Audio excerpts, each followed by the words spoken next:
negligent security, it's something that unfortunately we see more than we would like to, and it's Right. basically a situation where kind of like you said earlier, a business owner or a property owner has a duty to provide adequate security to his customers. They're paying a lot of money and making a lot of effort to draw people into their business establishment, and if they're going to do that, they have a duty to provide adequate security. And if they fail to do that and someone gets hurt as a result of it, then that's what we would call a negligent security case. And so it's definitely something that when it happens, it doesn't happen all the time, but when it happens, the injuries are usually, unfortunately, very bad. Right. So Are these tough cases though? I mean, for attorneys, or are they pretty cut and dry? Or no, I mean, I would say they're definitely not, extremely cut and dry.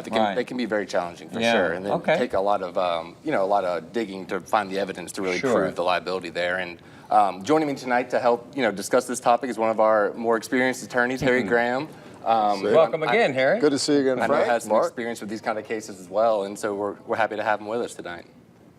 And in your experience, Harry, without being too specific, a good example of what we're talking about here tonight. What would happen? Well, I worked on a case probably about 15 years ago now, and as Mark indicated, it was a case with horrible injuries. And the basis of it was a tenant kept telling her landlord that her door wasn't securing properly, and she had a boyfriend who was very violent, and she was worried about him breaking in and doing violence to her. Well, he did. He broke in, he grabbed I think it was a light of some sort, and hit her numerous times, almost killed her. And the issue was, did the landlord properly respond to her request to replace her door?